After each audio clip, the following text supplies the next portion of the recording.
Welcome to Behind the Numbers Budgeting. This is Emily, and we're going to be going over July week 3. That was from July 15th through the July 21st.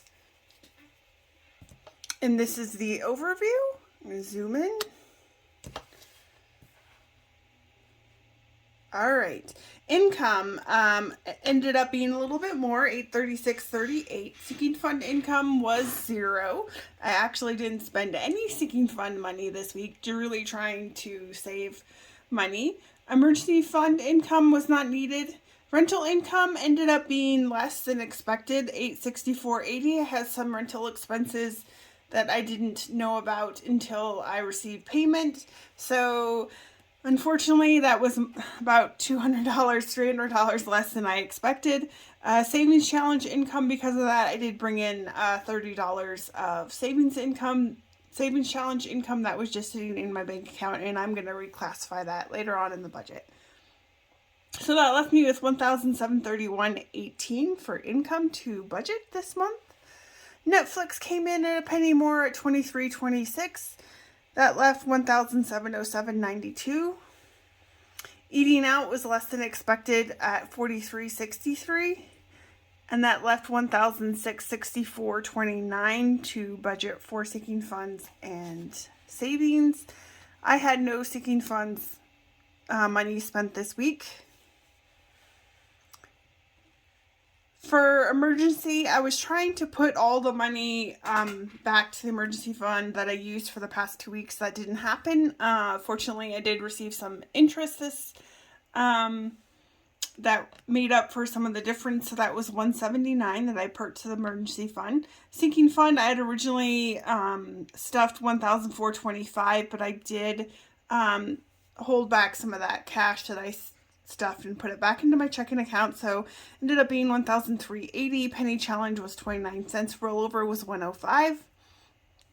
And the total for that was $1,664.29 for savings, leaving me with a zero-based income.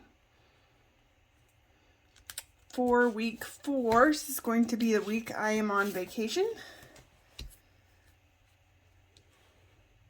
So this will be July 22nd through July 28th, I think. Yes, July 22nd through July 28th. Rollover income was expected to be 105.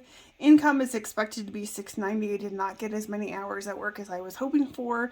Sinking fund, 1,441 as income. Emergency fund, I'm going to have to bring in some money for the emergency fund of $90. So that leaves me with $2,326 income to budget for this week. Cricket is expected to come in at $45. That's my cell phone. Audible at $16.20. So bills is $61.20, leaving $2,264.80. Eating out, I'm budgeting at $100. I'm not expecting it to be that much. Leaving $2,164.80 for sinking funds and savings. Sinking funds, you can tell some of these already came out. Mortgage, I paid my mortgage at $465. Food is expected to be at $180.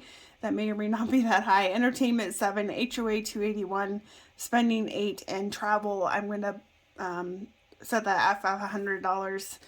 That will most likely be higher than that. That'll be a $1,441 of sinking fund income, leaving me with $723.80 as savings. And for savings, I'm doing the bare minimum into my sinking fund at $520. Penny challenge expected to be $380. Investing $20 for the short term, $20. Investing for the long term is $180. And then, so I put some of my emergency fund into investing. I don't put it all there because I do want that readily available, but I don't feel like having, my goal for my savings fund is $40,000. I just don't feel like having that all in cash and cash equivalents. So I'm going to put, in cash. Some of it's going to go to cash equivalents. So I do put some of that in my brokerage firm.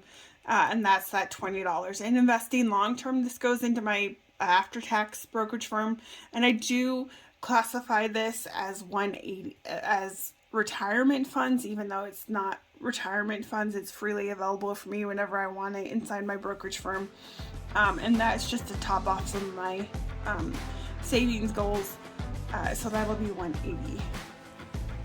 So the total is $723.80, and that is a zero-based budget. Thanks for watching Behind the Numbers Budgeting, and hope your week goes well. Thanks.